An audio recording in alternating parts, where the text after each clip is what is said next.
Mind में बहुत समय से एक क्वेश्चन घूम रहा होता है कि प्रेत और पितृ जो गुरुदेव कहते हैं, दोनों में डिफरेंस क्या रहा। तो अभी अभी आपने बताया कि पूर्वज हमारे वो होते हैं जो हमारे डीएनए के अंदर होते हैं, और जो प्रेत होते हैं वो डीएनए के अंदर नहीं होते, वो डीएनए के बाहर होते हैं। तो इसको थोड़ा सा आप क्लेरिफाई करिए। अच्छा, और मैं सारे मैं भाई बहनों आप से चाहूंगा, जितने भाई बहन बैठे हैं यूट्यूब पे हो या जूम मीटिंग में हो, इस पॉइंट को बहुत ध्यान से समझिएगा, क्योंकि ये सवाल जिसने मुझे बहुत ज्यादा, सबसे ज्यादा मुझे क्यूरियोसिटी दी है जानने की। जी। देखिए, ये हमारा डीएनए मॉडल है, ठीक है। अब इसमें दो स्ट्रैंड्स के बीच में, दो के बीच में यहाँ पर जब जो जी। गड़बड़ी होती है वो बाहर जाकर सरफेस पर, इसके इसकी सतह पे उसका एक्सप्रेशन होता है। अगर अंदर ठीक है तो बाहर ठीक है। बाहर वाला जो है वो सड़क छाप लोग भी हटा सकते हैं, हम्म। पर बैठा जो है बॉस, वो अंदर है, ठीक है। और ये बॉस हमारी जनरेशन टू जनरेशन चलता चला जाता है। प्लस जो गुरुदेव समझाते हैं कि शादी होके दूसरे गोत्र, दूसरे दूसरे कुल से महिलाएं आती हैं, तो जी। उनके साथ जो एनर्जी ट्रेवल कर जाती है, और फिर जो नए परिवार में अगला जनरेशन आता है, तो फिर माँ का और फादर का दोनों इकट्ठा होके जो बनता है, तो दूसरे कुल का भी दोष, अपना भी दोष, तो वो मिलके एम्पलीफाई हो गए, और फिर वो बच्चे में, और फिर उसके आगे में, और तो इस चीज को अगर आप समझें कि अगर यहां पर अंदर पूर्वज बैठा है जो बिग बॉस, तो व्यक्ति में इतनी उदासीनता, नेगेटिविटी, हतोत्साहित रहना, किसी से ना मिलजुल पाना, लो एनर्जी, इस टाइप के सिम्टम हम लोग क्लिनिकल साइड में देखते हैं कि जी। ये भाई मूड मूड से अनस्टेबल है, डिप्रेस्ड है, नौकरी में सस्टेन नहीं कर पा रहा है, पढ़ने लिखने में दिमाग नहीं लगा पा रहा है, ऐसी ऐसी चीज। तो ये अंदर वाला पूर्वज जो है बैठा हुआ है। अब इसको क्लिनिकल साइंस के हिसाब से अगर हम देखें, मॉलिक्यूलर साइंस के हिसाब से, तो प्रॉब्लम अगर इसके बनने में होती है, ये जो मैंने सीढ़ियां बनाई, अगर जी। इन सीढ़ियों के बनने में प्रॉब्लम हुई, तो बाहर सरफेस पर जो बनेगा वो खराब बनेगा। और अगर बिल्कुल। बाहर सरफेस पे बनने वाला खराब बनेगा, तो क्लिनिकली बच्चों में या बड़ों में या लाइफ लॉन्ग कुछ असाध्य बीमारियां होती हैं। हम्म। अब इतनी बात बहुत सीधी है कि जितनी ज्यादा गड़बड़ी अंदर में आएगी, उतनी ही ज्यादा गड़बड़ी बाहर सरफेस पे दिखाई देगी। और जितनी ज्यादा बाहर सरफेस पे गड़बड़ी दिखाई देगी, उतना ही ज्यादा व्यक्ति वो अपने डे टू डे लाइफ में इनकैपेबल, असाध्य, डिसेबल या अज्ञात बीमारियों का शिकार हो। अब होता ये है मॉडर्न मेडिकल साइंस के हिसाब से कि यहां पर जो काम चल रहा होता है अंदर, वो बाहर जाके हमारे जीन्स बनाता है।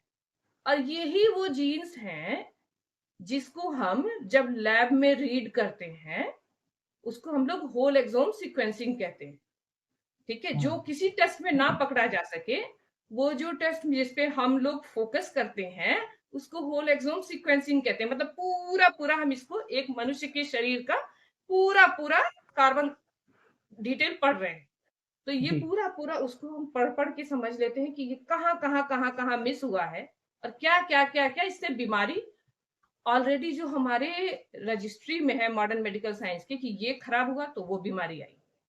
तो उसको हम मैच करते हैं और लक्षण पकड़ते हैं और समझ जाते हैं कि हाँ, ये वाला जीन डिफेक्टिव आया है, तो ये बीमारी तो इस मनुष्य को होगी ही, और उसका बिल्कुल। भविष्य फिर ऐसा होगा।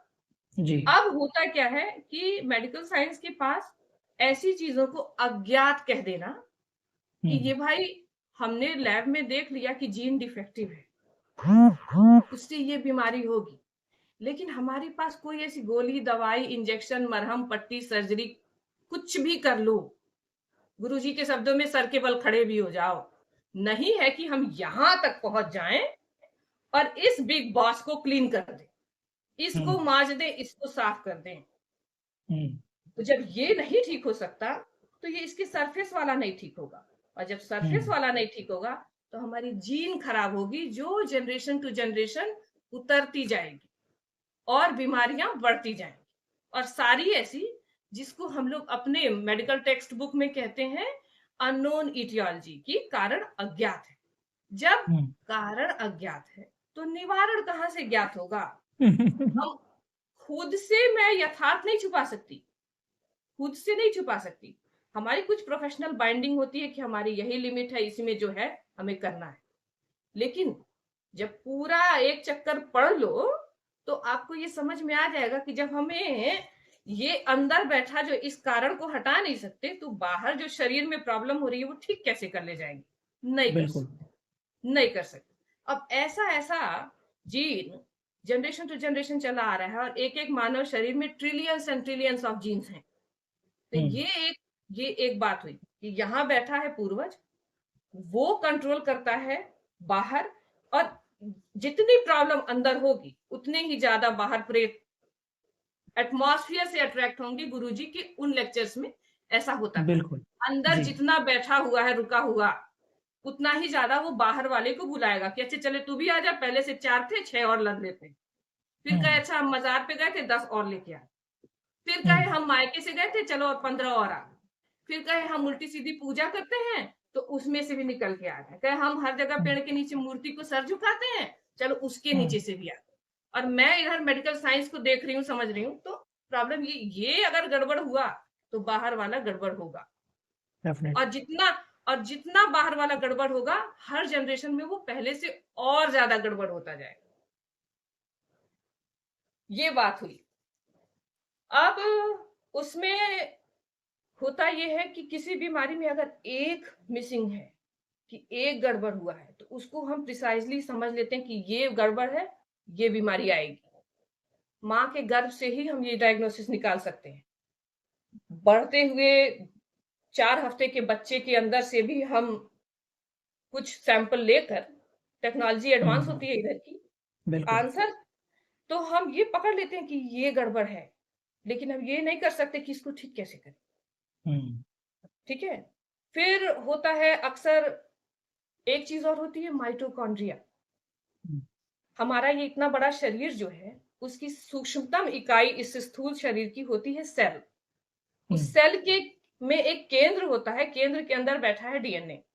केंद्र के बाहर, लेकिन सेल के भीतर ही एक चीज होती है जिसको हम लोग पावर हाउस कहते हैं या माइटोकॉन्ड्रिया कहते हम्म। हैं। उस माइटोकॉन्ड्रिया के अंदर भी डीएनए होता है, लेकिन हम्म। वो डीएनए सिर्फ माँ से उसके बच्चों में आ सकता है, फादर से नहीं आ सकता। तो आप हम्म। सोच सकते हैं कि ये समस्या जनरेशन टू जनरेशन कितनी खराब होती जाती है, कि वो माँ जो अपने मायके की तरफ से संक्रमित होके आई है पूर्वज लेके, और अब नए कुल में उतर आई है, तो वो अपने अगले जनरेशन में पिता के दोष, अपने कुल के दोष और अपने माइटोकॉन्ड्रिया के भी दोष डालती चली जाती है। अब ये माइटोकॉन्ड्रिया जो है, इसका रोल क्या होता है? जैसे आपने देखा होगा चिकित्सा में कभी कभी गुरुजी के सामने लोग आते हैं, कहते हैं गुरुजी खाते तो बहुत है, लगता नहीं है। कुछ बच्चे ऐसे होते हैं जिनको हमें पता होता है कि इसको इतनी सारी चीजों से एलर्जी है, इसको एक स्पेशल डाइट पे रखना है इस मरीज को। कि जी। ये मरीज, कुछ मरीज ऐसे होते हैं जो जीवन पर्यंत कुछ सॉलिड खाना नहीं खा सकते, लिक्विड स्पेशल डाइट पे हो, और व्हील चेयर बाउंड होके जितना उनका है जीवन उतना बिता ले जाते हैं। कारण कहाँ बैठा हुआ है? वही माइटोकॉन्ड्रिया जो माँ से आया है। उसी माइटोकॉन्ड्रिया का ये काम होता है कि जो हम भोजन करते हैं, उस भोजन को ऊर्जा में बदल देना, और वो ऊर्जा शरीर के संरचना में और शरीर को स्वस्थ रखने में, बीमारियों से लड़ने में वो ऊर्जा उधर काम आती है। तो जब यहीं पे पावर हाउस ही डैमेज हो गया है, तो बच्चे भी डैमेज हो जाते हैं। अब इसको दरबार के तरीके से अगर समझा जाए, तो दरबार कहता है स्मृति चिकित्सा। हम्म। इसी स्मृति को जो जनरेशन टू जनरेशन उतरती चली जाती है, और गुरुजी के सामने बिल्कुल। जाते ही, वाह। गुरुजी के सामने जाते ही जब गुरुजी कहते हैं अरे ये तो, अरे तुम तो फलाने की पूजा कर रही थी, तुम तो खाली यहाँ आई हो प्रक्रिया करते हैं, ऐसा होता है। हम्म। फिर हम्म। एक ही स्कैनर में उनके जो टीम के लोग होते हैं, गुरुदेव खुद, वो बताते हैं कि हमें ये भी दिख रहा है, वो भी दिख रहा है, वो भी दिख रहा है, अक्रॉस द जनरेशन, इस कुल का भी उस कुल का भी, सब क्या क्या हुआ है सब दिखता है उनको। वो ऐसा नहीं है। अगर आप भयंकर रूप से कहें कि हम ही सही हैं, हमेशा इसी भाव में उतर जाइए, तो आप इस चीज को डिनायल में लेके जाएंगे कि अरे गुरुजी की चिकित्सा हमें समझ नहीं आती, मॉडर्न मेडिकल साइंस इससे बहुत अलग है। अलग नहीं है, अलग नहीं है। आपकी सोच या चेष्टा में मैल बैठा हुआ। आप जिस दर्जा 9 से जब हम विज्ञान के विद्यार्थी हो जाते हैं, हम दूसरों से अलग हो जाते हैं, बहुत फोकस या ट्रैक में चले जाते हैं, पढ़ते पढ़ते पढ़ते पढ़ते हमारी बुद्धि हमेशा से उत्सुकता, ईमानदारी, आगे से पहले से और अच्छा होना है, इसमें ही उतरती जाती है। तो वो हमेशा से ये पर्सनैलिटी का ये ट्रेड जो है, अगर इसको बचा के रखो ईमानदार, तो गुरुजी की चिकित्सा आपको सबसे इवॉल्व लगेगी, सबसे ज्यादा विकसित। वो जो स्कैनर में देखते हैं अपने, उनके स्कैनर को मेरे पास नाम नहीं है, मैं क्या बोलूं, बट वैसा तो यूएसए में बैठ के भी किसी स्कैनर में वो क्षमता नहीं होती। कोई टेस्ट ऐसा नहीं होता है जो वो देख ले जो गुरुदेव देखते हैं। और जब वो देखते हैं, कारण पकड़ते हैं, तो वो निवारण भी करते हैं जी। हमें जब दिखता ही नहीं है या कभी दिखता है तो सिर्फ कारण दिखता है, निवारण तक हम कैसे पहुंचेंगे? वही बात है कि बाहर से धूल झाड़ दो कि सिम्टम आया है तो उसको सिम्टम के हिसाब से दवाई, इंजेक्शन, पट्टी, गोली जो भी करना है ऊपर वाला कर दो। अंदर से अगर आपका जीन्स डिफेक्टिव है या पूर्वज बैठे हुए हैं, दरबार के शब्दों में, वो दरबार ही ठीक कर सकते। जी।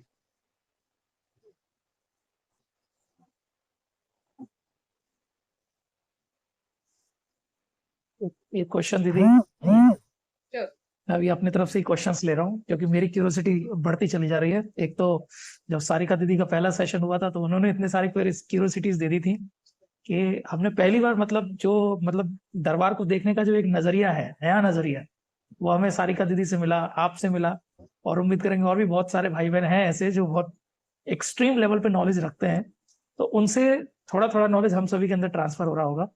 अभी जितने भाई बहन यहाँ इस मीटिंग के अंदर हैं, पहले तो हैंड रेस करके बताएं कितने लोगों की प्रक्रिया पूरी हो चुकी है, मतलब चिकित्सा तक कंप्लीट है। हैंड रेस करके बताएं कितने भाई बहन हैं जिनकी पूर्ण चिकित्सा हो चुकी है।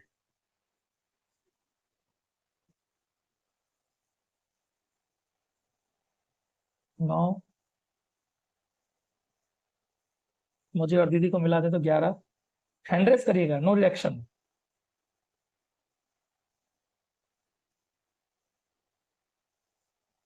बिल्कुल 10, 11।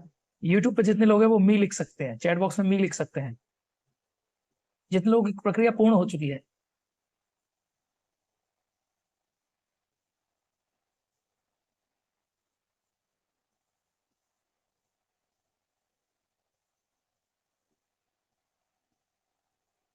बहुत सारे लोग हैं जिनकी प्रक्रिया पूर्ण हो चुकी है। एक बात शायद आप सभी को एक आज जो दीदी ने बताया उससे समझ में आया होगा कि जब हमारी प्रक्रिया हो रही थी तो गुरुदेव ने तो बस इतना बोला, संहार संहार संहार, लेकिन उस एक शब्द के पीछे कितनी बड़ी एक साइंटिफिक प्रोसेस हुआ, कितना डीप क्लींजिंग आपकी बॉडी की हुई। मतलब ट्रिलियंस ऑफ सेल्स आपकी बॉडी में है, आप ये मान के चलिए एक एक सेल आपका क्लीन हो गया जब डीएनए क्लीनिंग की बात हो रही थी।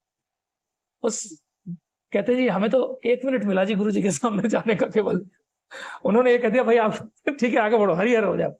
लेकिन जरा सोचो, गंभीरता से सोचो, 1 मिनट ही बाबा के सामने खड़े हुए थे, लेकिन कितने जबरदस्त तरीके से, साइंटिफिक तरीके से, जैसे दीदी ने अभी जो चीजें एक्सप्लेन करी, उस चीज को अगर आप लॉजिक मान के अपने ऊपर टेस्ट करें, करोड़ों करोड़ों जो आपके शरीर की जो डैमेज्ड पार्टिकल्स आपकी बॉडी के अंदर थे, जो आने वाले लाखों साल तक, करोड़ों साल तक भी ठीक नहीं होते, क्योंकि आज तक कभी ठीक हुए नहीं। लोग जितने ज्यादा आगे बढ़ते चले जा रहे हैं, जिस तरह से दीदी ने चीजों को एक्सप्लेन किया, हम जितने ज्यादा जन्म आगे लेते जा रहे हैं, हमारी जो बॉडीज है, हमारे जो पूरा का पूरा ये जो सिस्टम है, वो उतना ही ज्यादा बिगड़ता चला जा रहा है। और इसीलिए जो समाज में जो आप इम्बैलेंस एक देख रहे हैं ना, जो प्रकृति के अंदर एक बैलेंस बिगड़ता हुआ आप जब देख रहे हैं, उसका लॉजिक आपको शायद सब लोगों को समझ में आज आया होगा। तो एक बार हाथ जोड़ के माँ बाबा को धन्यवाद दे दो, जहां भी बैठे हो। क्योंकि समझ में तो बहुत सारी चीजें अब आई कि उस 1 मिनट के वक्त के दौरान जब बाबा के सामने हम थे, तो हवन करने के बाद बहुत सारी चीजें चली गई। संकल्प किया आपने, बहुत सारी चीजें चली गई। आपने ब्लैक मैजिक का कार्यक्रम अटेंड किया, उससे बहुत सारी चीजें चली गई। स्मृति चिकित्सा आपने की, उससे बहुत सारी चीजें चली गई। और जो भी चीज बची थी, उसको बाबा ने लास्ट में पकड़ा और सबको आपके अंदर से हरिहर कर दिया। तो उस 1 मिनट के अंदर आपकी बॉडी की पूर्णतः जो क्लींजिंग हुई।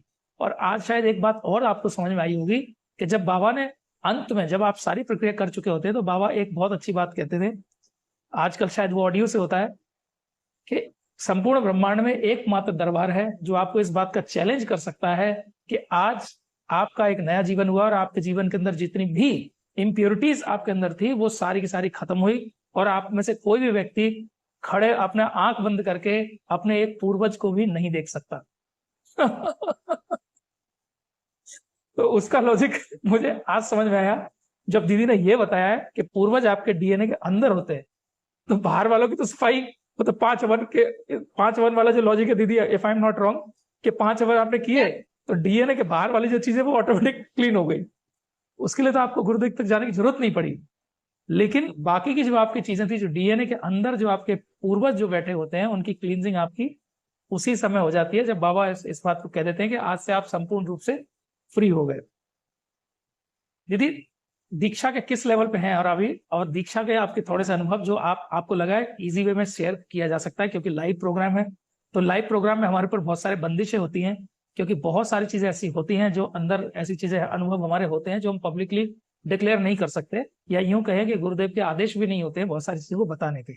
जैसे दरबार में बहुत सारे भाई बहन ऐसे हैं जो आपको साधारण रूप से घूमते फिरते दिखते हैं, लेकिन उनको आप साधारण मत समझिएगा। मैं कई बार आपको कह चुका हूं, जो एटलीस्ट, चलिए मंत्र दीक्षा को तो आप छोड़ दीजिए, मंत्र दीक्षा तो आपका सिर्फ एक टेस्ट है, लेकिन तंत्र दीक्षा में जो लेवल 1 पे भी पहुंच गए, तो आप ऐसे मान के चलिएगा उनके अंदर जो संपूर्ण ब्रह्मांड की शक्ति है, उसका जो है वो बीजारोपण हो चुका होता है। और बीजारोपण होने के बाद उससे वो वृक्ष बनना शुरू हो जाता है। जबकि मंत्र दीक्षा, मेरा ऐसा मानना है कि आपके अंदर बीजारोपण अभी हुआ है, आप उसकी दीक्षा से अपना जो भी मंत्र जाप कर रहे हैं, धीरे धीरे वो जो बीज होता है, वो बीज फूट कर एक छोटा सा अंकुर बनता है। तो अंकुर बनता है तो आप तंत्र लेवल के 1 में चले जाते हैं। तो तंत्र लेवल 1 में भी जितने भाई बहन पहुंच चुके हैं, आप उनको साधारण इंसान समझने की भूल मत करिएगा।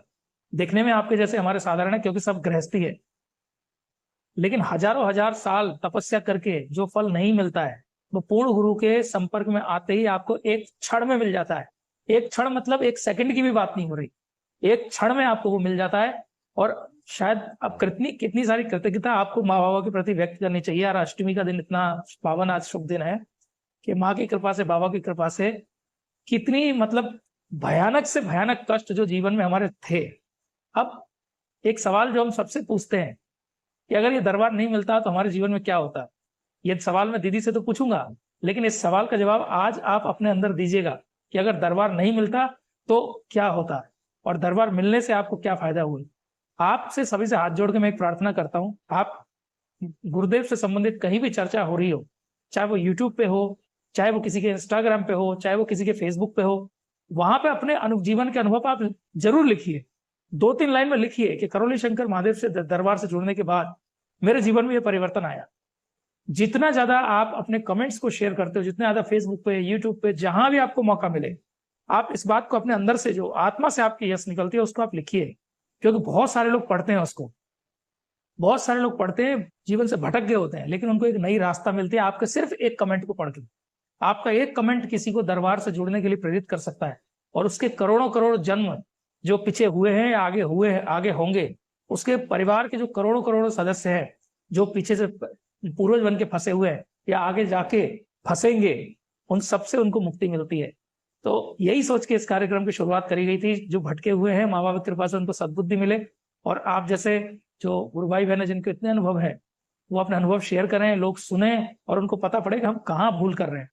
एक बात गांठ बांध लीजिएगा, कोई आपको अगर कष्ट अभी भी है, हम ये नहीं कहते कि पूरी तरह से कष्ट खत्म हो गए, क्योंकि सिम्टम धीरे धीरे जाते हैं, वो दीदी से हम पूछेंगे, और सारिका दीदी ने भी उसका बहुत अच्छे से जवाब दिया था, दीदी से वो क्वेश्चन करेंगे।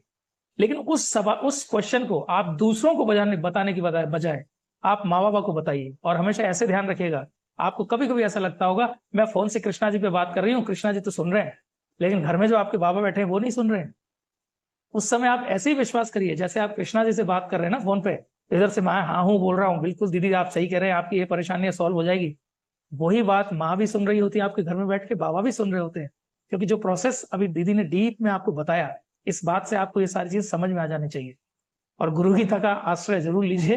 गुरु गीता पढ़ने से बहुत सारे आपके माइंड के जो कंफ्यूजन होते हैं वो क्लियर हो जाएंगे। और इसकी पावर क्या है, मैंने अभी दीदी, अब मेरे पास किसी ने यूट्यूब पे एक कमेंट लिखा था, किसी ने पर्सनली व्हाट्सएप पे भी लिखा था, तो लोगों के जो रोग और कष्ट है वो सिर्फ गुरु गीता पढ़ने से दूर हो रहे हैं। क्यों हो रहे हैं? क्योंकि आप पूर्ण गुरु से जुड़े हुए हैं, और आप पूर्ण गुरु की जो जो उनकी जो शक्तियां हैं, जो उनकी कृपा है, आशीर्वाद है, उसको आप समझ पाते हो गुरु गीता पढ़ के, क्योंकि महादेव ने साक्षात स्वयं बोली है वो वाणी। और जब आप महादेव की वाणी स्वयं सुनते हैं तो आपको पता चलता है कि हमारे जो गुरुदेव है, हमारे जो बाबा है वो कौन है, हमारी जो माँ है वो कौन है। तो जब ये प्रगाढ़ विश्वास आपके मन में हो जाता है, तो आप सिर्फ एक इंसान से उस बात को, अपने कष्टों को ना बोलकर आप सीधे सीधे उनसे बोलने लग जाते हैं, तो आपकी जो समस्या है वो चुटकियों में सॉल्व हो जाती है। तो दीदी एक सवाल जो सबसे बार बार होता ही है कि दरबार ना मिलता तो जीवन में क्या होता? मेरे लिए तो वो मुसीबतों का, जिसका कोई आंसर नहीं था, खुद में नहीं समझ आता था, उन सब का धन्यवाद है कि मुझे दरबार मिला। और अगर मैं खुद के ऊपर कहूँ तो शायद मुझे अच्छे से याद है, कम से कम 3 बार तो बाबा जी ने मेरे प्राण बचाए हैं। जैसे कि अभी एक परसों ही हुआ था। मतलब गारंटी कि नहीं बचूंगी। अब अमेरिका है, ट्रैफिक है, बाकी आप समझदार हैं। तो मतलब बाबा जी ने बचाया है। 3 बारी तो बाबा जी ने मुझे बचाया है, खींच के मुझे यहाँ से दरबार भी बुला लिया। आप जैसे अभी कह रहे थे ना कि एक चुटकी में बाबा जी देख के सामने हम जाते हैं और चीजें ठीक होती हैं, जो बचा खुचा होता है वो भी निकल जाता है।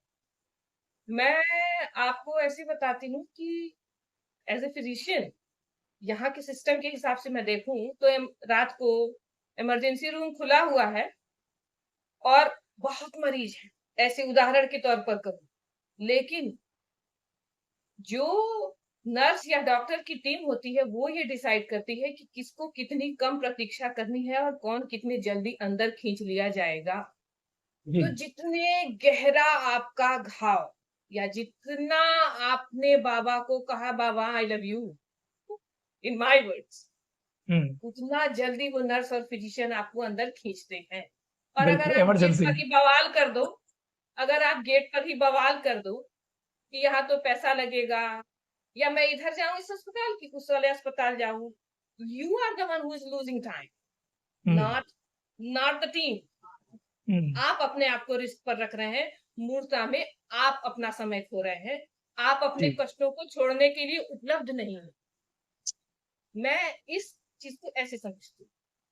तो दरबार नहीं मिला होता तो मेरा प्राण तीसरी बार बचाता कौन?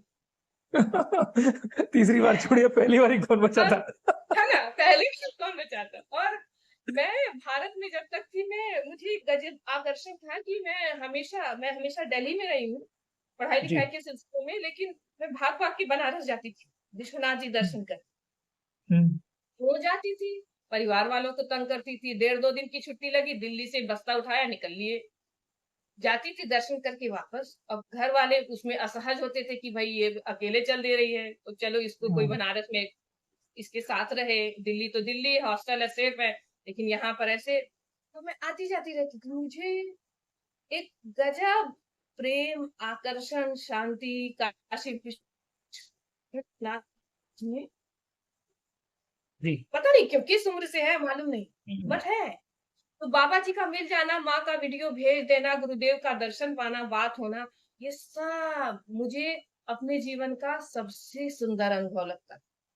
इससे अच्छा मेरे साथ कुछ हुआ ही नहीं है।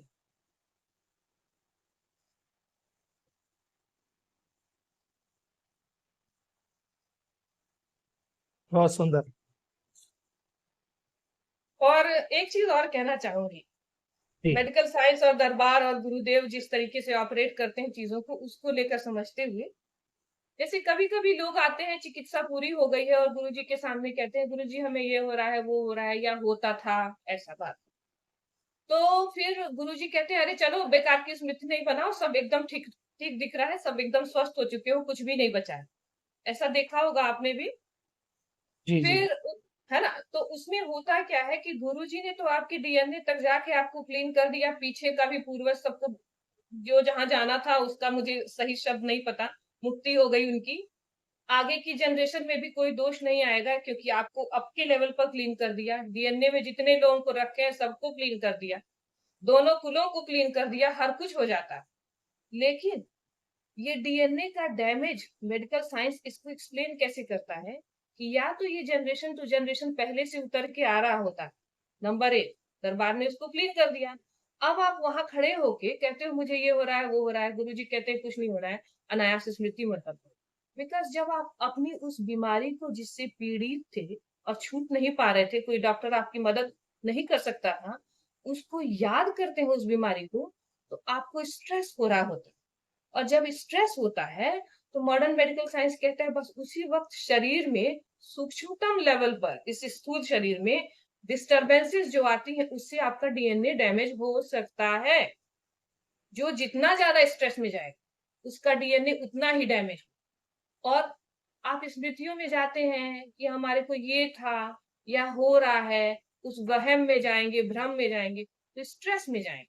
जब स्ट्रेस में जाएंगे तो फिर से अपने सुंदर क्लीन डीएनए को आप वाकई में एक वल्नरेबल सिचुएशन में बुला के डाल रहे होते हैं कि आ जाओ, फिर से हमने याद किया है, फिर से स्ट्रेस में गए और डीएनए जो है डैमेज हो जाएगा। इसीलिए पिता के रूप में खड़े गुरुदेव हमेशा ये कहते हैं अनायास की स्मृति मत। उन्होंने माँ की जैसा आपको क्लीन कर दिया, आपका जतन कर दिया, लालन पालन कर दिया, न्यूट्रिशन दे दिया, अब वो बिल्कुल। फादर के रोल में भी उतर आए। उन्होंने बोला अनायास स्मृति मत बन। उन्होंने जिम्मेदारी ली है, लेकिन आपको भी जिम्मेदार होना है कि आप अनायास पीछे भूत में मत जाओ, वर्तमान में रहो, अपनी पूरी पूरी क्षमताओं को यूटिलाइज करो, उसी में खुशी। काफी कुछ समझ में आता है दरबार की चिकित्सा, गुरुदेव की बातचीत से बहुत कुछ आप समझ सकते हैं मेडिकल साइंस को, बहुत कुछ। मैं सूक्ष्म का कुछ नहीं जानती, मैं उस काबिल नहीं हूँ, बट मैं इधर को उधर समझने की कोशिश करती हूँ और आंसर मिलते हैं। जी जी एक क्वेश्चन अब दीदी पहले बीच में पूछ लेता हूँ मैं आपसे। श्योर। इस समय यूएसए में क्या टाइम हो रहा है? I love that question. सुबह के 3:45 बज रहे हैं और मैं 2 बजे 2 AM बिल्कुल न्यूयॉर्क टाइम से बैठी हुई हूँ। बिल्कुल। अब इतना मुझसे कौन करा सकता है बाबा जी, मुझसे इतना कोई और नहीं करा सकता, मैं इतनी भी अच्छी नहीं हूँ, ये तो बाबा करा रहे हैं। आप देख रहे हैं मेरी ऊर्जा का क्या स्तर है इस वक्त, बिल्कुल बिल्कुल ये तो बाबा जी करा क्योंकि रहे हैं। हम तो आराम से दोपहर में 1:15 पे आपसे बात कर रहे हैं, लेकिन इस समय ऑपोजिट है, एकदम टाइम ऑलमोस्ट ऑपोजिट है। हाँ, और मैं जी आपको बताऊं कि मेरा ना इतना लोगों से मिलने का, कनेक्ट करने का नेचर नहीं है, बात करने का, जी व्यस्त जीवन। और बिल्कुल किससे क्या बात करूं, कोई टॉपिक भी तो होना चाहिए। लेकिन दरबार की कुछ बहुत अच्छी अच्छी भक्तों से बाबा ने मुझे जोड़ा है, एकदम अतार्किक, कि कौन कहाँ बैठा है, कौन कहाँ बैठा है, कोई संबंध नहीं। लेकिन भी जुटे ऐसे हैं कि वो मेरा 2 घंटा कोई ले ले फिर भी मेरी रुचि नहीं खत्म होगी। बिल्कुल बात खत्म कुछ नहीं होगी। ऐसे ऐसे गुरु भाई हैं मेरे जो जी इतना, जी मतलब मैं उनकी दीदी ही हूँ वाकई में, इतने बिल्कुल अच्छे अच्छे लोग। जी तो दरबार है, उसका आकर्षण है, और उसकी समझ अगर हो जाए तो बाबा जी की बहुत कृपा। जी बस उसी वही वही अच्छा लगता है, वही 2 AM से 4 AM जो बैठ गई आपकी इस मंडली में, वही जी है कि वो बाबा जी केंद्र बिल्कुल में बैठे हुए, माँ बैठी है, गुरुदेव दिख रहे हैं। डेफिनेटली। अभी दीदी थोड़ी देर पहले जो आपने बताया कि गुरुदेव जब बोलते हैं कि फालतू किस्मत मत बनाओ, तो बाबा मन की बात सब जानते हैं। एक्चुअली मैंने क्वेश्चन नोट डाउन किया था कि चिकित्सा के बाद अगर कोई गलत सोचे तो उसका हमारे पर क्या इम्पैक्ट आएगा। मैं साइकोलॉजी के लिए आपसे पूछना चाह रहा था और उसका जवाब आपने स्वयं से, बाबा ने आपसे दिला दिया कि जब आपकी पूर्ण चिकित्सा हो गई, गुरुजी कह रहे हैं कुछ भी नहीं बचा है बेटा, है ही नहीं। तो पहली बात तो हमें, अगर इसको लॉजिकली आप भक्ति भाव से भी जोड़ के देख सकते हैं, और अगर आप ज्ञान भाव से जोड़ेंगे तो दोनों चीजों का अलग अलग रोल है। आप दोनों से जोड़ के देखिए। पहले भक्ति भाव से जोड़िए कि जब गुरुदेव कह रहे हैं कि बेटा कुछ भी नहीं बचा है, सब कुछ हरियर हो गया, लेकिन फिर भी मन नहीं मानता, तो पहले इसको मनाने, मन को मनाने के लिए आप ये समझिए कि गुरुदेव जो बोल रहे हैं आपको, वो गुरुदेव जो शरीर में दिख रहे हैं वो नहीं बोल रहे हैं। आप सबसे पहले ये समझिए कि आपके जो गुरुदेव है, पूर्ण गुरु है, वो कौन है। पूर्ण गुरु वो हैं जिनकी प्रेरणा से, जिनके कृपा प्रसाद से ब्रह्मा विष्णु महेश पूरी सृष्टि का संचालन करते हैं। अगर गुरुदेव ये बोल देना कर ब्रह्मा फ्रीज, स्टैच्यू, स्टैच्यू शायद वर्ड से शायद आपको याद आया होगा, जब बाबा बोलते हैं ना स्तंभित, कैसे करके कुछ करते हो मुद्रा, स्तंभित का मतलब हुआ स्टैच्यू, हिल नहीं सकता, किसी की हिम्मत नहीं है। वो दिखने में तो आपको जो सामने देखते हैं कि वो ऐसा लगता है कि हमारे जैसे तो साधारण व्यक्ति है, लेकिन जब उन्होंने ये बोल दिया ना विष्णु स्तंभित, मतलब विष्णु स्तंभित, और अगर गुरुदेव कह के भूल जाए तो विष्णु तब तक स्तंभित है जब तक गुरुदेव को याद ना आ जाए। इस बात को आपको मन में बसा के रखना चाहिए, क्योंकि ये जो शब्द है ये महादेव के शब्द हैं साक्षात।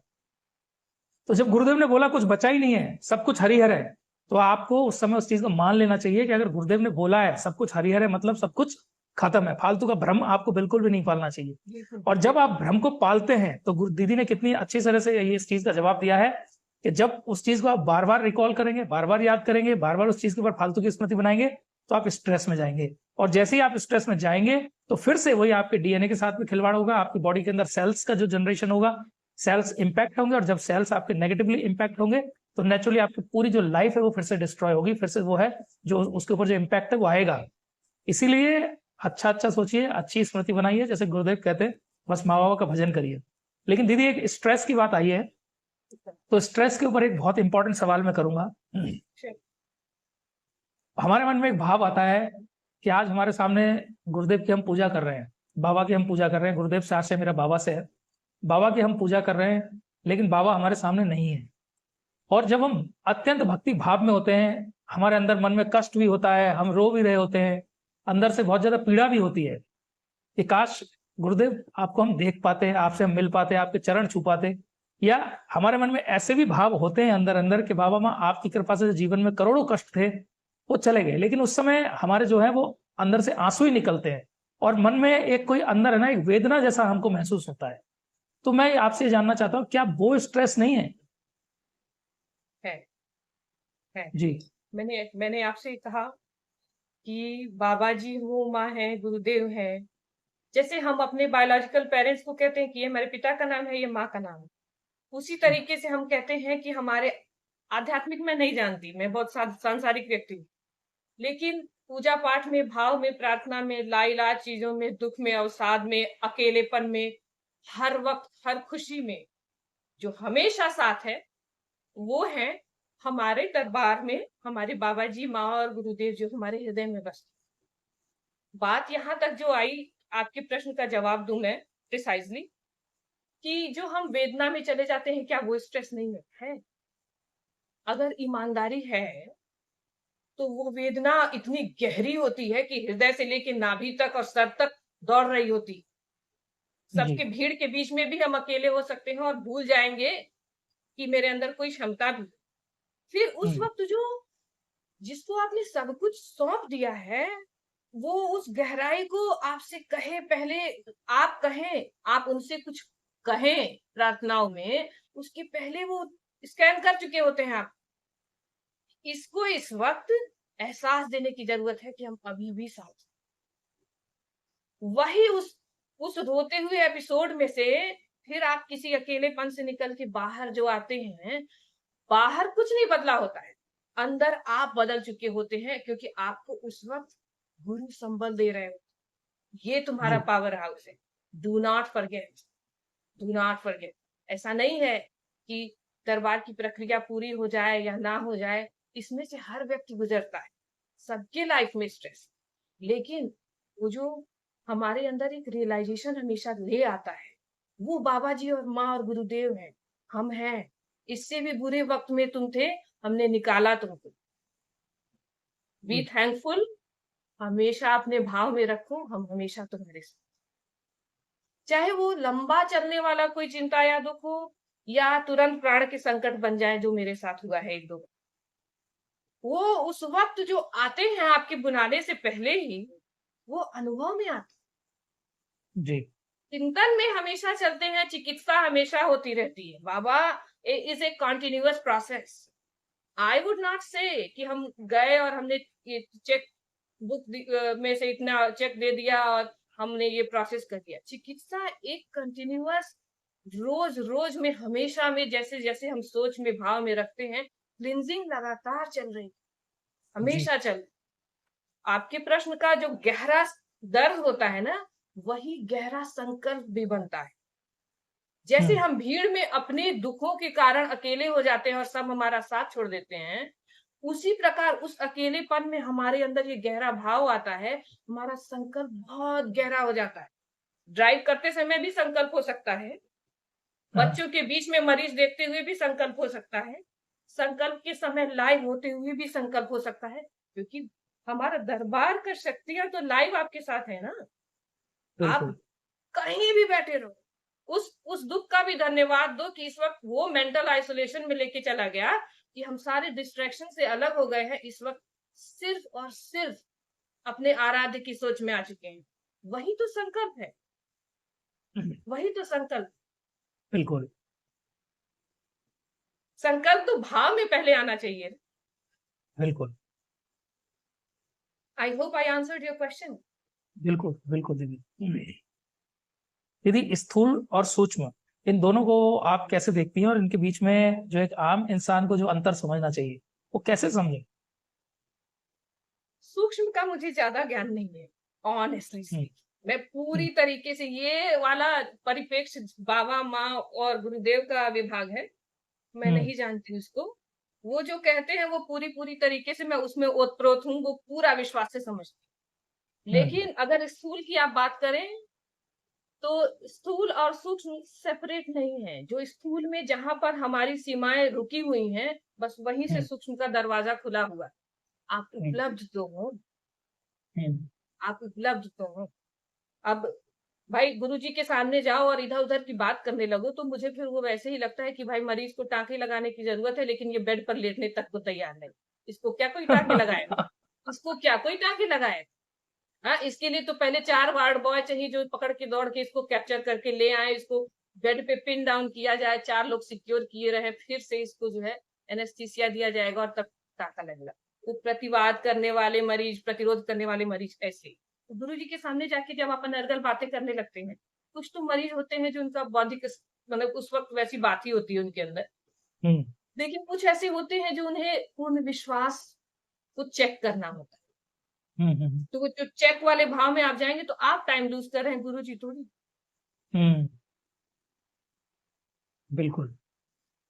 फिर गुरु जी बहुत सारे मैंने देखा है कैंसर के मरीज होते हैं, हम्म। मॉडर्न मेडिकल साइंस स्कैन करके आपको बता सकता है कि कैंसर किस स्टेज में है, बायोप्सी करके ये बता सकता है कि ये किस अंग का कैंसर है और कितना खतरनाक है। या हम लोग हम्म। तो यहाँ सीधा मरीज को बताते हैं कि कितने साल तुम्हें, कितने महीने तुम्हें बचे हुए हैं। उसके हम्म। बाद हम उतरते हैं ये कहने में कि तुम चिकित्सा कराओगे कि नहीं, या तुम्हारे चिकित्सा का ये ऑप्शन है। हम्म। प्रॉब्लम ये है मेडिकल साइंस के साथ कि हम लोग ट्यूमर को टारगेट करते हैं, लेकिन ट्यूमर को जलाने में ट्यूमर को ये नहीं पता होता, दवा को ये नहीं पता होता है कि सिर्फ ट्यूमर को जलाना है या शरीर को भी जलाना है। शरीर बिल्कुल। भी जलता है। ये है कीमोथेरेपी। हम्म। ठीक है, कीमोथेरेपी है, रेडियोथेरेपी है, बहुत कुछ टारगेटेड भी अब देने लग गए हैं यहाँ यूएसए में। लेकिन हम्म। उस सब का भी परिणाम क्वेश्चनेबल है। ऐसा हम मरीज से पहले ही कंसेंट साइन करा लेते हैं कि भाई हम्म। हमारी बेस्ट एबिलिटी के साथ ये उपलब्ध है, तुम राजी हो तो बोलो, हम्म। उसका ये साइड इफेक्ट। गुरु जी के पास जाते हैं, और ये कैंसर होता क्यों है? बॉडी में कैंसर ना हो इसके लिए एक बॉडी, ईश्वर ने उसमें एक तारतम्य बनाया हुआ। उस तारतम्य शरीर में के अंदर कुछ प्रतिरोधक क्षमताएं होती हैं, कि वो क्षमता अगर आप उसको तोड़ो नहीं या पूर्वज तोड़े नहीं, तो वो क्षमता हमेशा आपकी प्रोटेक्शन में, काम में कारगर रहती है। जी। तो अगर वही तारतम्य, उसको हम लोग P53 प्रोटीन कहते हैं। P53 प्रोटीन है, उसका काम ही है कि तमाम प्रकार के कैंसरों को होने से पहले ही वो धोता पोछता रहता है शरीर। लेकिन स्ट्रेस की वजह से, डीएनए डैमेज जो हुआ, पहले से जो पूर्वज बैठे हुए, माइटोकॉन्ड्रिया के लेवल पे जो दोष आए, हम्म। या हमने इधर उधर भाग के तमाम नेगेटिविटी बटोर ली और रोज अकेले में बैठ के 2-4 लोगों को उनके बारे में उल्टा सीधा सोच रहे हैं, अपने समय को सकारात्मक यूज नहीं कर रहे हैं। कहने जी। का मतलब अपने जीवन को हमने खुद ही पूरे प्रयास से अच्छे से यूज नहीं किया, तो वो P53 जो है स्ट्रेस के कारण डिसरेगुलेट हो जाता, और जब हुँ, वो हुँ। डिसरेगुलेट हुआ, वो संतुलन बिगड़ा, तो उसके बाद तराजू ऐसे या ऐसे जो गया, तो शरीर में फिर वो कंट्रोल नहीं रह जाता कि शरीर कैंसर से लड़ सके। हम लोग सारे रोज प्रदूषण में, तमाम तरीके के स्ट्रेस में सब लोग एक्सपोज होते हैं, जी। तो बाहर से चीजें आई और हमने अंदर से पहले से तराजू अपना बिगाड़ रखा है। बस उसी वक्त जो है शरीर को हमने ये चैलेंज दे दिया कि अब कैंसर हो सकता है। तो ये P53 के लेवल पे जो डैमेज होता है ना, इसको हुँ, हम लोग मॉडर्न मेडिकल साइंस में नहीं टारगेट करते, हम हुँ, ट्यूमर को टारगेट करते हैं। बट ट्यूमर हुआ क्यों है, हुँ, इसको टारगेट करने के लिए जीन थेरेपी होती है। जीन हुँ, थेरेपी अभी एक वैज्ञानिक अनुसंधान का मामला हुँ। चल रहा है, कुछ कुछ जी। सफलताएं हैं, लेकिन उसको उतनी सफलता अभी नहीं मिली है, या वो अमेरिका में भी बहुत महंगा है कि सब लोग जितने को जरूरत है वो है ही नहीं, और उतना इवॉल्व नहीं हुआ है जितना कैंसर हर जगह है। हुँ, तो जो P53 लेवल का जो जीन है, उसका जो डैमेज है, उसको तो हम ठीक कर नहीं सकते, वो अंदर पड़ा हुआ है। अगेन वही जो मैंने जी। आपको डीएनए मॉडल दिखाया, हुँ, अंदर वाला हुँ, बॉस बैठा हुआ है। बाहर से हुँ, हमने ट्यूमर को काट छाट के निकाल दिया, कह लो हुँ, अगल हुँ, बगल के अंग में भी कैंसर फैल गया था, हमने वो भी काट छाट के निकाल दिया। हमने हुँ, बाहर से कीमोथेरेपी भी दे दी, रेडियोथेरेपी भी दे दी, जलाने फूकने सबका काम कर दिया। हुँ, साधारण शब्दों में कहूँ तो मरीज को पहले से ही बता के रखा है कि ये साइड इफेक्ट हुए, हम कोशिश करेंगे मैनेज कर ले जाए, बस इतने परसेंट डेटा भी दिखाते हैं कि डेटा देखो ये हो सकता है, तुम्हारे को जीवन इतने दिन बचा हुआ है, ये हुँ, करोगे, ये वाला ट्रीटमेंट लोगे तो इतने महीने, नहीं लोगे तो इतने महीने। अब हुँ, मरीज बेचारा सारे संसाधन अपने इकट्ठा करके वो सारा मेडिकल जो भी ऑप्शन है वो अपना चलता है उस पर। हुँ, हुँ, P53 को तो नहीं टच किया ना हमने, उस जीन हुँ, को हुँ, तो हम हुँ। पकड़ ही नहीं सकते जो अंदर बैठा हुआ है बिग बॉस। जी। अब जब गुरुजी के सामने हम जाते हैं, गुरुजी वो जो हुँ, कुछ भी जो it he is just so impressive. तो हुँ, जब वो जो चिकित्सा उनकी लेवल की उनकी तरीके से होती, अगर हुँ, उसको आप पूरे पूरे विश्वास में बैठा लो, तो हमारा ब्रेन भी ऐसा होता है ना कि इस बाहर वाले ब्रेन के अंदर एक ब्रेन होता है, तो जो हुँ, सोचते विचारते हैं वो अंदर गया, लेकिन उसके अंदर जब गया तो विश्वास बन जाता है, वो हमारा सबकॉन्शियस बन जाता है, और हुँ, फिर वो चीजें फलीभूत होने लगती है। हुँ, हुँ, ठीक है, तो P53 को रेगुलेट या क्लीन करके फिर से हुँ, उसके क्षमताओं के बराबर का उसको काम देने की कार्यशैली दरबार के पास है, मेडिकल साइंस के पास नहीं है। इसीलिए कैंसर को काट छाट के निकाल देने के बावजूद भी हुँ, कैंसर दोबारा से हो गया है, हो गया शरीर है। में कहीं और फैल गया है, या मरीज बचा नहीं मर गया, या सर्जरी ही नहीं सरवाइव कर पाए, या हुँ, कीमोथेरेपी होते होते उसके साइड इफेक्ट से मर गया, या बिल्कुल। तो सब कुछ इतना महंगा है जिसके परिवारजन स्ट्रेस में आते गए, और जीन तो पहले से ही उसका डैमेज है, बच्चों हुँ, में भी उतरा है, तो बच्चों में भी स्ट्रेस होगा आगे, अभी नहीं 25 साल बाद वही कैंसर में। तो जब आप हुँ, गुरुदेव के पास जाते हैं, डीएनए पाथ में पूरा परिवार है आपका, जी। सबकी क्लीनिंग एक लेवल पर जो होती है, तो सबके हुँ, उनके उनके P53 उनके लेवल पर उनके चेयर पर क्लीन करके बैठा दिए जाते हैं कि अब बिल्कुल। बैठो, अपना काम करो, और गुरुदेव के सामने जाके ऐसे भक्त लोग कहे गुरुजी हमें ये वाले कैंसर, ये तकलीफ, यहाँ यहाँ सर्जरी, गुरुजी बोले अब कुछ नहीं, मत हुँ, सोचो, स्मृति हुँ, मत हुँ, बनाओ, मतलब P53 को फिर से स्ट्रेस में मत डालो। हुँ, ये बात, मैं सूक्ष्म का कुछ नहीं जानती, बट इधर का जानती हूँ अपना, हुँ, हुँ, और उसको बिल्कुल। कनेक्ट कर ले जाती हूँ। हुँ, सूक्ष्म को जानने के लिए बहुत क्षमता होनी चाहिए, मेरे पास नहीं है वो। हुँ, हुँ, वो तो गुरु कृपा में मिलती है ना। हुँ, हमें, वो तो बाबा जी बिल्कुल। की इच्छा है, वो तो बाबा हुँ, जी की हुँ, इच्छा है। बिल्कुल, धीरे-धीरे बढ़ेंगे वहाँ तक भी। बाबा मेरे साथ खींचेंगे जो अपने आप। भी मेरे साथ जो भी हुआ है ना, मैं खुद में आश्चर्य करती हूँ कि अच्छा हुँ, ऐसा हुँ, माध्यम कोई भक्त बन गया हो, मेरी बात गुरुदेव तक रख दी हो, गुरुजी ने खुद ही भीड़ में से बुला लिया हो, ऐसा हुआ है, लेकिन मैं कभी नहीं सोची कि ये मैं। हुँ, हुँ, अभी आपने पूछा था बिल्कुल। ना कि तंत्र लेवल 1 का दीक्षा का जी, जी। एक्सपीरियंस अभी सर, मैं गुरु पूर्णिमा के समय दरबार गई थी, जुलाई में जो गुरु पूर्णिमा थी 5 जुलाई को, तो सब कहे आ गई हो तंत्र की दीक्षा ले लेना। तो मैं तंत्र की दीक्षा, ये एकदम सांसारिक इंसान, ना पूजा ना पाठ, दिन भर भागना दौड़ना, ये वो, कभी खाना कभी ना खाना, खाने तक का समय नहीं, मैं कैसे तंत्र। तो फिर मेरी मम्मी आई हुई थी दरबार में, मम्मी ने कहा चित्रा वहां एक काउंटर है, वहां पर एक फॉर्म लिखा है, वो किस चीज का फॉर्म है। मैंने कहा अरे मुझे नहीं मालूम, एक दूसरा गुरु भाई है जिनको मैं जानती हूँ, उनसे पूछ के बताती हूँ, मैं भीड़ में नहीं जाऊंगी मम्मी। तो उसको पूछा तो कह रहे अरे आपको चाहिए मैं आपको दिलाता हूँ। मैंने कहा नहीं नहीं मुझे नहीं चाहिए। फिर हुआ ये कि गोपाल भैया है ना, गोपाल भैया बोले दीदी आप फोटो खिंचा रही। मैंने कहा किस चीज की फोटो। तो कहते अरे तंत्र दीक्षा लेने के लिए गुरु पूर्णिमा में आई है, ले लीजिए। मैंने कहा गोपाल भैया मैं जाऊँ फोटो की लाइन में लगने, मुझसे नहीं होगा, और मुझे मुझे लगता नहीं कि मेरा सिलेक्शन है। तो कहते अरे दीदी चलो तुम्हारा फोटो खिंचा देता हूँ। फोटो खिंच गई। अब उसके बाद मेरे को तंत्र दीक्षा का फॉर्म लेना है, खिड़की खुली है बंद है, और भाई मेरे हिसाब से गर्मी भी है भीड़ भी है, जाऊं नहीं जाऊं, जाऊं नहीं जाऊं, जब अंदर से ही मालूम है मैं उस काबिल नहीं हूँ तो मैं क्या करने वाली हूँ।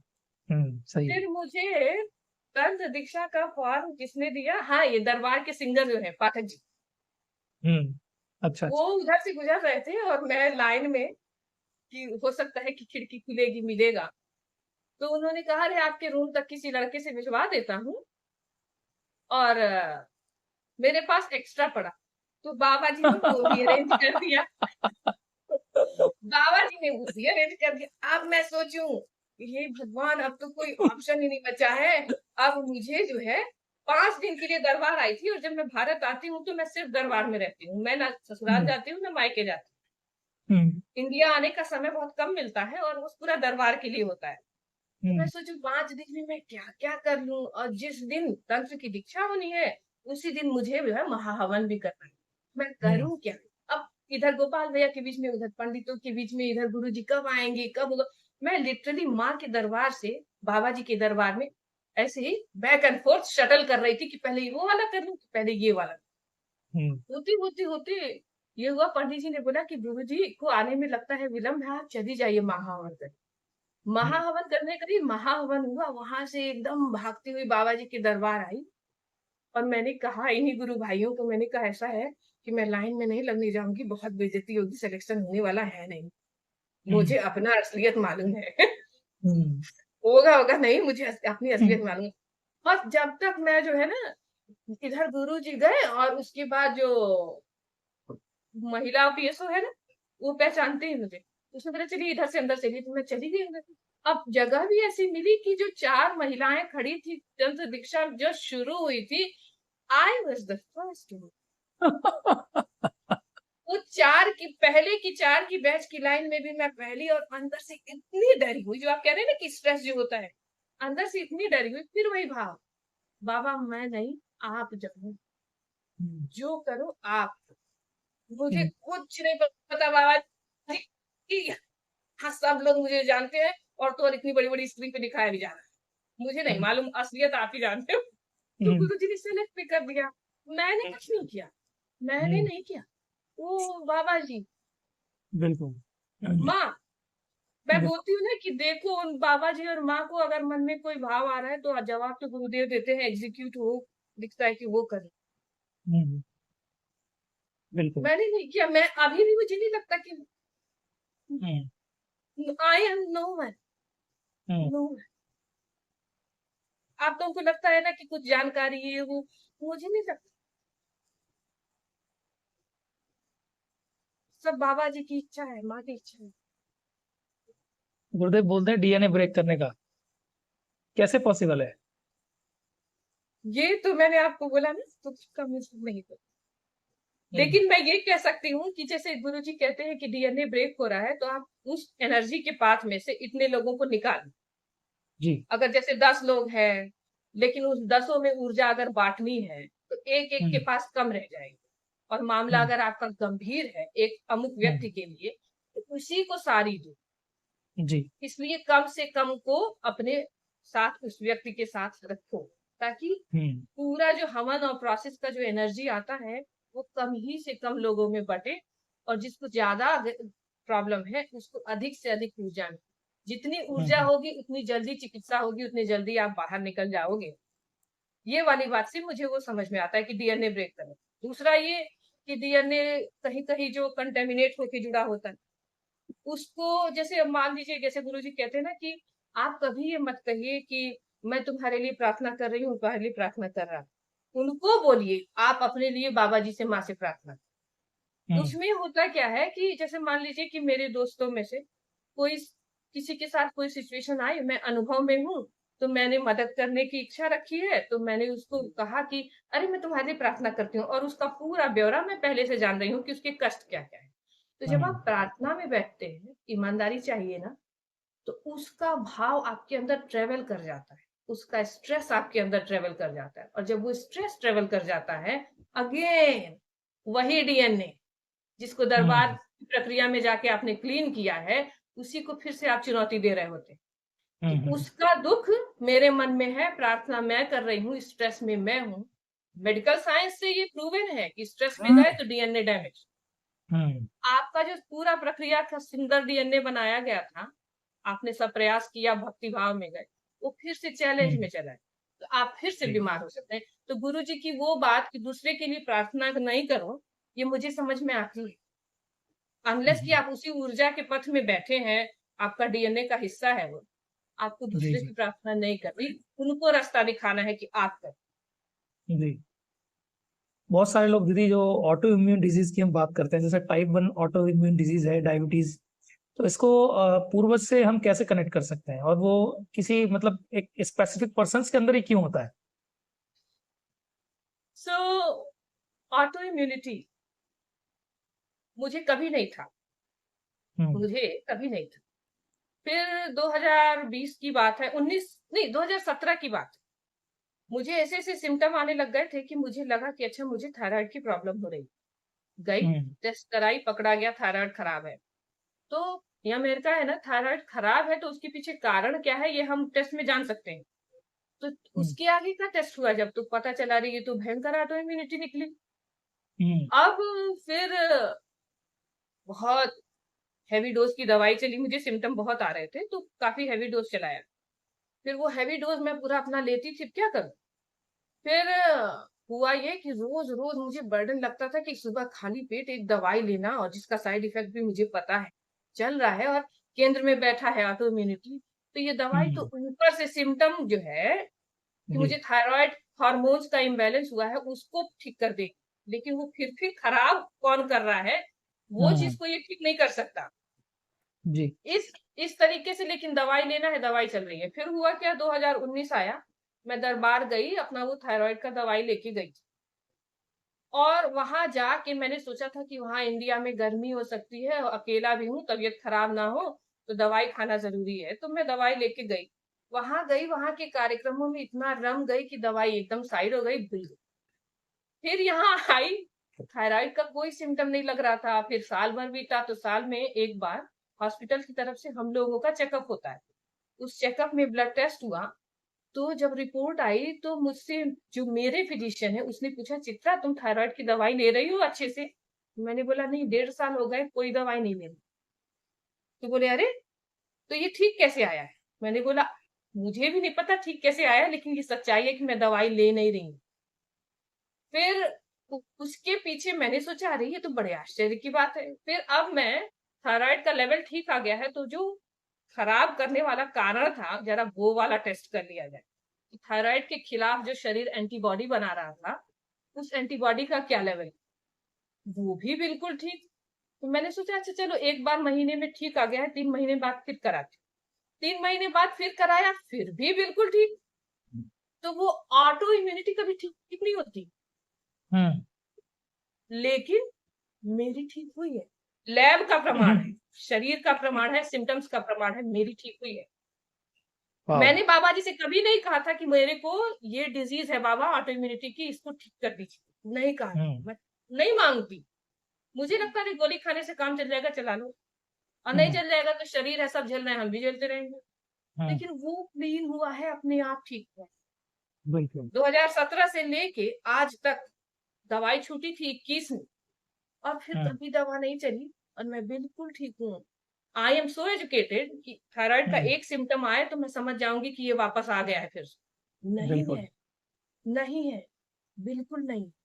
बाबा ने क्यों ठीक किया, कब ठीक किया, वो जाने, ये उनका डिपार्टमेंट है, मुझे नहीं मालूम। मैंने नहीं मांगा था, मैंने नहीं मांगा। आपके आंसर की बात, ऑटो इम्यूनिटी। ऑटो इम्यूनिटी में होता क्या है कि शरीर अपने ही खिलाफ लड़ने लग जाता है। हम्म, और जब जैसे हमको चोट लगती है तो खून जल्दी से रुक जाए, या उस हम्म, खून सूखे और घाव के ऊपर पपड़ी पड़ जाए, इस चीजों के लिए शरीर में मैकेनिज्म होता है, हर शरीर में। लेकिन वो हमारे प्रोटेक्शन में होता है। अब जी जैसे सर्दी खांसी हुई तो हमें बुखार आया, बुखार आना मतलब शरीर फाइट कर रहा है, सेनाएं लड़ रही हैं, बाहर से जो जर्म्स आए हैं उससे अंदर वाला प्रोटेक्शन लड़ाई कर रहा है और डिफेंस का सिस्टम है। तो बुखार आना मतलब एक, हमें एक आश्वासन होना चाहिए कि ये हमारे शरीर की प्रतिरोध क्षमता है, कि बुखार हम्म, आ गया, अच्छी बात। जी ठीक है। अब ऑटो इम्यूनिटी में होता क्या है कि यही रिदम हमारा बिगड़ जाता है। बिगड़ने का मुख्य कारण होता है स्ट्रेस।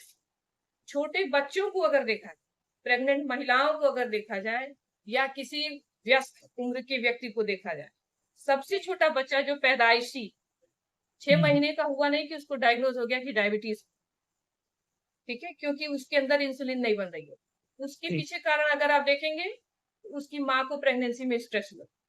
हम्म, उसके पीछे अगर आप कारण देखेंगे तो माँ ऐसे मानसिक और वातावरण की परिस्थितियों में थी कि वो हम्म, बहुत स्ट्रेस में गई, और उस स्ट्रेस की वजह से उस माँ का डीएनए डिस्टर्ब हुआ।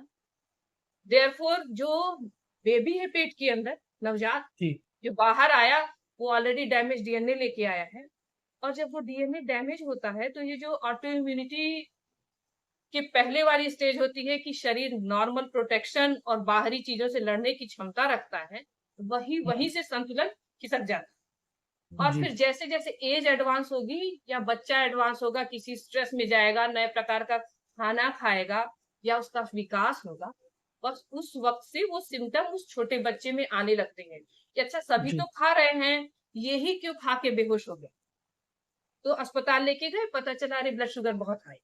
उसके पीछे का कारण देखे तो कहे अरे इंसुलिन ही नहीं है।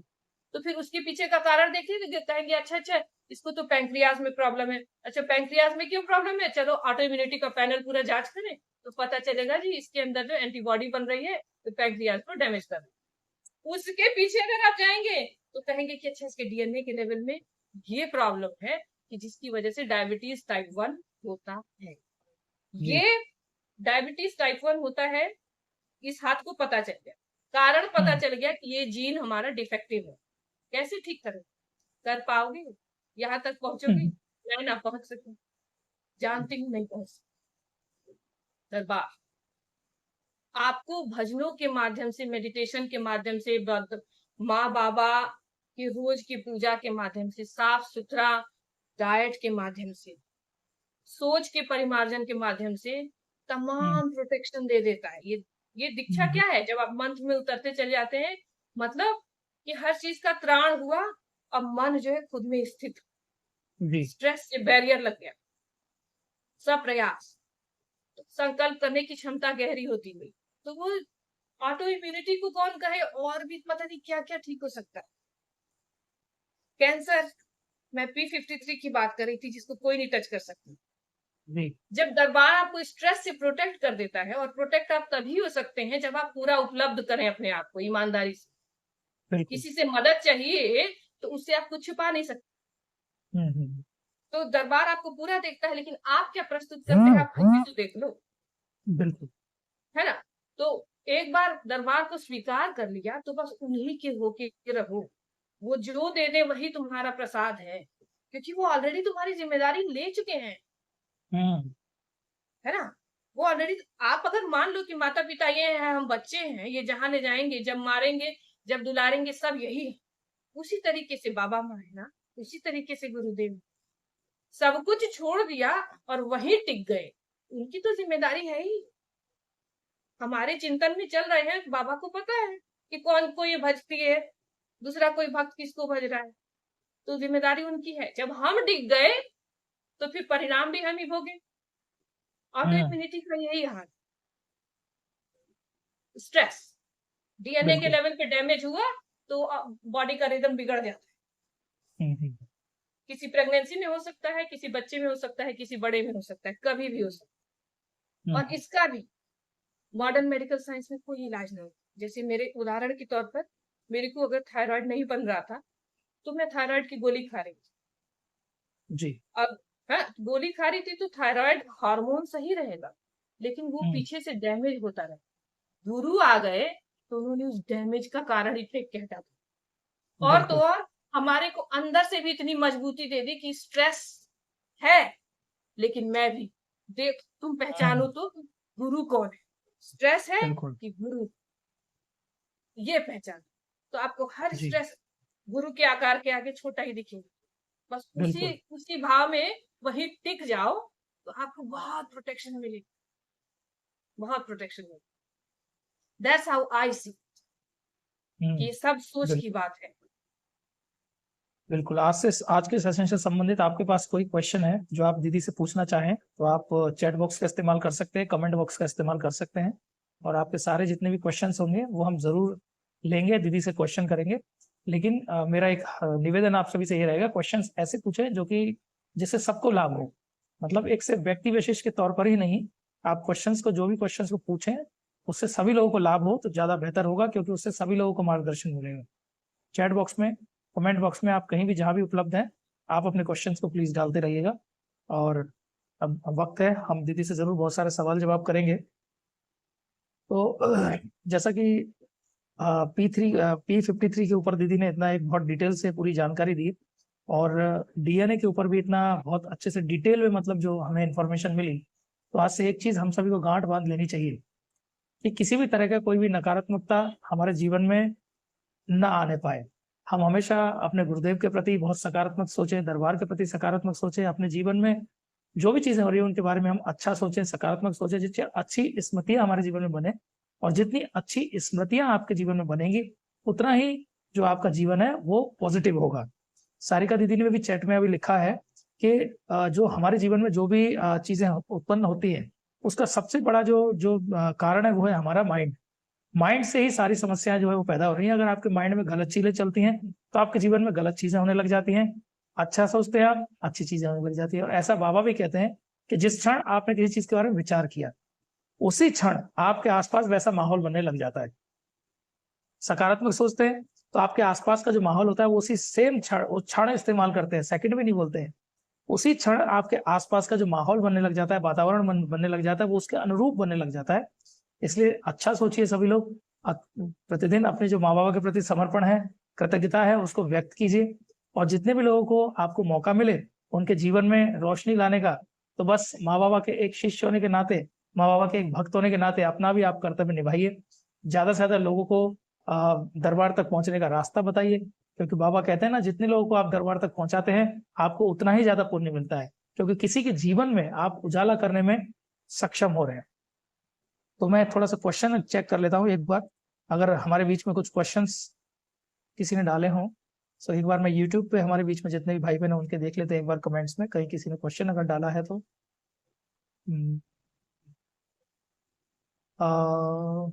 अंशुया शर्मा जी कह रहे हैं मेरे दरबार का प्रोसेस करते ही थायराइड चला गया, 1 ईयर हो गया, मेडिसिन को 1 साल से बंद है, वो बंद ही रहेगी आजीवन, क्योंकि वो उसका रीजन दीदी ने बताई दिया आपको कि जड़ से ही वो प्रॉब्लम जो है वो खत्म हो चुकी है।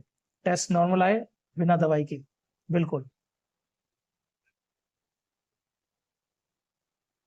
प्रीति राधा तिवारी दीदी कह रहे हैं जब कोई व्यक्ति नकारात्मक बोले दरबार के बारे में तो क्या उसे डीएनए से निकाल देना चाहिए?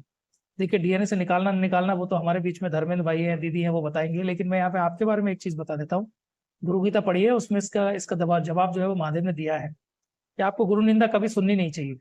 और अगर, हालांकि यहाँ तक तो महादेव ने एक शब्द इस्तेमाल किया, आप सुन के सरप्राइज होंगे कि गुरु निंदा करने वाले की अगर जिह्वा काट देने में आप समर्थ नहीं है तो आपको उसे अपने स्थान से भगा देना चाहिए। और यदि वो व्यक्ति उस स्थान पर ठहरे तो आपको स्वयं उस स्थान का त्याग करना चाहिए।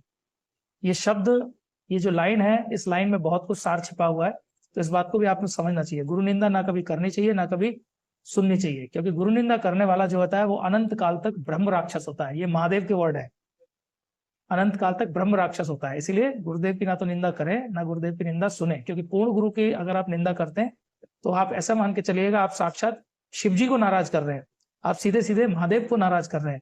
और एक बात और जो महादेव ने गुरु गीता में कही है कि अगर महादेव स्वयं नाराज हो जाए, शिव नाराज हो जाए, तो शिव नाराज हो जाए तो आपको गुरु जी बचा सकते हैं, गुरुदेव बचा सकते हैं। लेकिन गुरुदेव अगर नाराज हो गए तो बचाने वाला, रक्षण करने वाला इस संपूर्ण सृष्टि में कोई है नहीं। इस बात को भी आपको ध्यान रखना चाहिए।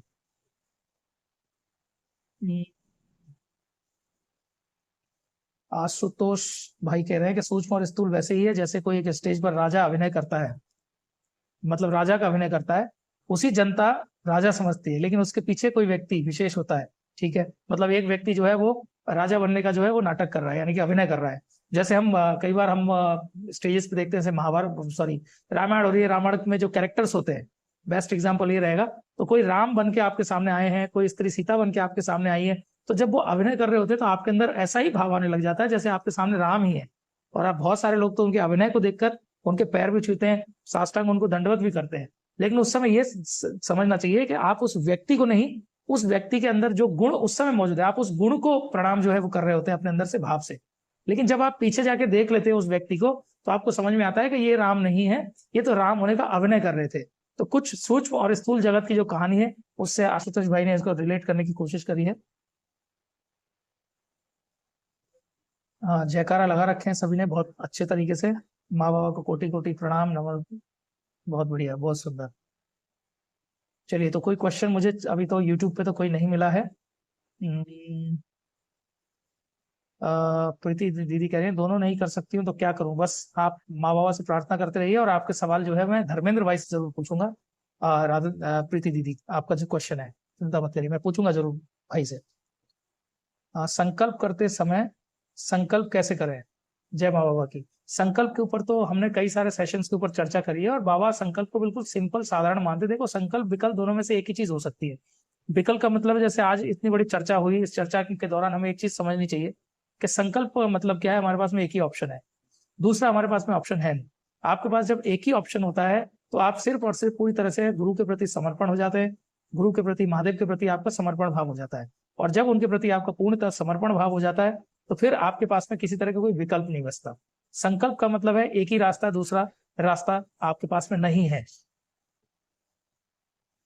चैट बॉक्स में एक बार मैं देख लेता हूं हमारे बीच में। वाह, बहुत सारे चैट्स आ चुके हैं। नीलम पाठक जी कह रही हैं चित्रा दीदी ने सब कुछ इतने अच्छे तरीके से समझा दिया है कि कुछ पूछने के लिए बचा ही नहीं। धन्यवाद चित्रा दीदी, जय माँ बाबा की। बहुत सुंदर। हरिहर सभी गुरु भाई बहनों को। शरीर में बीमार है कैसे पता लगेगा? शरीर में बीमार है कैसे पता लगेगा? और माँ बाबा से प्रेम है कैसे पता लगेगा? ये तो बहुत मतलब थोड़ा सा मतलब मैं समझ नहीं पा रहा हूँ। तिलक भाई, आप जो पूछना चाह रहे हैं, आप कह रहे हैं शरीर में बीमारी है, शायद आपका ये है, कैसे पता लगेगा? शरीर में बीमारी है तो कैसे पता लगेगा? उसके सिम्टम से आपको पता लग ही जाता है। बाकी एक बार फुल बॉडी चेकअप करा के देखिएगा। अगर आपको और बढ़िया आपको खतरनाक वाली स्मृति बनानी है तो एक बार चले जाइए, संपूर्ण बॉडी का चेकअप करा लीजिए, वो आपको बता देंगे 1 लाख बीमारियां जी और 10 लाख आने वाले हैं। तो आप क्या करना है इन सब चीजों के बारे में जान के? आपको ये नहीं जानना है कि मेरे शरीर में कितनी बीमारी है, आपको ये जानना है कि वो आपके अंदर जो भी परेशानी है वो बाबा माँ को समर्पण कर दो, संपूर्ण पूरा हरिहर हो जाएगा, कुछ बचेगा ही नहीं जानने के लिए। तो क्योंकि स्मृतियां बनेंगी, आप जितना ज्यादा शरीर का बॉडी चेकअप ये वो सारी चीजें कराएंगे, नकारात्मक स्मृतियां आपके अंदर बनेंगी। और एक चीज और समझ लीजिए, आप कोई मशीन, आप जैसे आप बाइक भी चला रहे हैं, तो आपको क्या लग रहा है आपकी बाइक 2 साल चलने के बाद क्या पहले जैसी नई जैसी आई थी वैसी रहती है क्या? बिल्कुल नहीं रहती। उसमें भी कोई भी पार्ट खुलवाओगे तो खराबी तो निकलेगी, या घिसे पिटे पार्ट्स तो मिलते ही हैं। ऐसे ही हमारे शरीरों के साथ में भी होता होगा। तो बहुत ज्यादा इस बीमारियों के डीप में ना जाए। और माँ बाबा से प्रेम है कैसे पता लगेगा? इसका सवाल तो सीधा है, माँ बाबा को थोड़ी देर के लिए भूल जाइए। आपकी जो स्वयं की माँ है, आपकी स्वयं की माँ से आप कितना प्यार करते हो, आपको पता नहीं है क्या?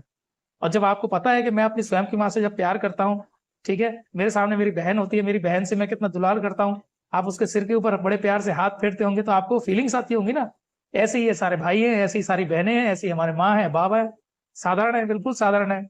और आपको भाव से ही पता चल जाएगा। जब आप उनके प्रेम में होंगे, भाव में होंगे, तो अपने आप ही अकेले बैठे बैठे भी आंखों से आंसू आएंगे और रोएंगे आप ये सोचकर कि जीवन क्या था और कहां से कहां आप आ गए। क्या दीदी से बात कर सकते हैं?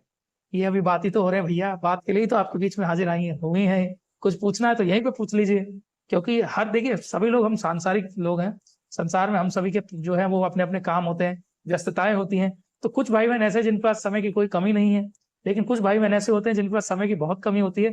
लेकिन ऐसी जो चर्चाएं हैं 2 घंटे के इस सेशन में, मैं मानता हूं कि आने वाले 2 लाख लोगों के सवालों के जवाब इस सेशन के थ्रू मिल जाएंगे। तो कोई भी आपको कुछ पूछना है तो आप पूछिए, चैट बॉक्स में डालिए, आप बिल्कुल आपके सवाल बिल्कुल लेंगे। और अगर आपको दीदी से मिलना ही है तो दरबार में जिस दिन दीदी आती है उस दिन पहुंच जाइए। उन्होंने तो सीधा सा कह दिया, मेरे से तो उन्होंने एक ही बात कह दी थी कि मेरे मायके वालों को, मेरे ससुराल वालों को मुझसे मिलना होता है तो भारत में कहाँ मिलेंगी, करोली शंकर महादेव के दरबार में मिलेंगी। सबको पता है, सारे रिश्तेदारों को पता है, उनको मिलना होता है तो पता है कि ये इंडिया आई हुई है तो ये सीधे आपको वहीं जाके मिल जाती है। आप भी मिलिए, क्या प्रॉब्लम है, वहां तो पूरे फुर्सत में रहते हैं। सविता शर्मा जी कह रहे हैं वह अद्भुत विवेचना मॉडर्न मेडिकल साइंस और सूक्ष्म जगत की, जय माँ बाबा की, बहुत सुंदर। त्रिवेणी दीदी ने एक और पहले क्वेश्चन लिखा हुआ है, मेरे बेटे को आईटीपी है, आइडियोपैथिक, बहुत मेडिकल टर्म है इंग्लिश में। इंग्लिश में मुझे 15-16 साल हो गए, लेकिन जो वर्ड्स इसके अंदर आते हैं वो आज भी समझ में नहीं आते। ठीक है,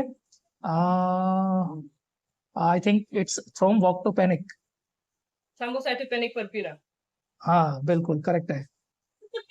एक ऑटोइम्यून डिजीज है, 2010 सब जगह से हार चुके हैं वो। हम 2019 से जुड़े हैं दरबार में, मैं और वो तंत्र दीक्षित लेवल 1 है। अब सब बाबा और माँ की कृपा से बहुत सुंदर है, बहुत बढ़िया, बहुत बढ़िया। तो बस इसके पीछे तो बहुत सारी बातें दीदी ने ऑलरेडी बताई दी, मैं आपका चैट पढ़ने में लेट हो गया। तो आपको जो क्वेश्चन तो वैसे कुछ इसमें है नहीं, आपने बस ये बताने की कोशिश करी कि आईटीपी था मेरे बच्चे को, लेकिन जो है वो सब बाबा की कृपा से सब हरियर हो गया। बहुत सुंदर, ग्रेट। सारिका दीदी ने भी एक बहुत सुंदर लाइन लिखी है, autoimmune has no existence on its own. हाँ हम उसको बुलाते हैं। बिल्कुल, बहुत सुंदर।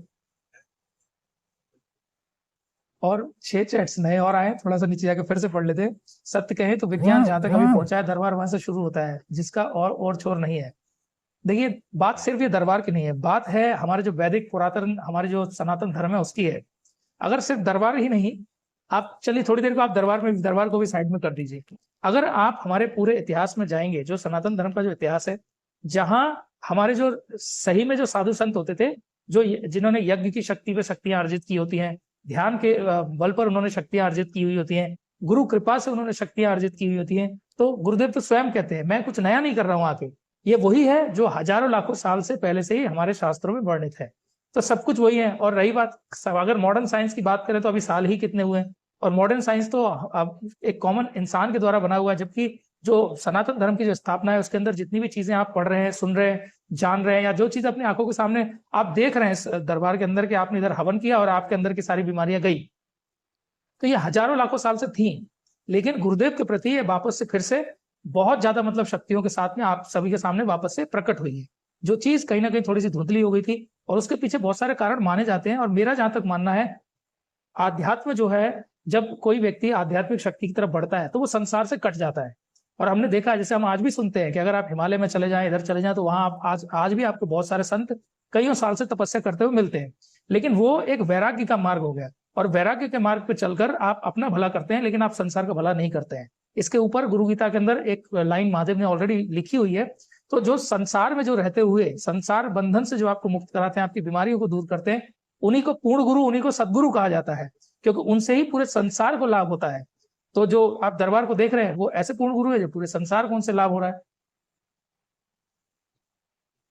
बहुत अच्छा।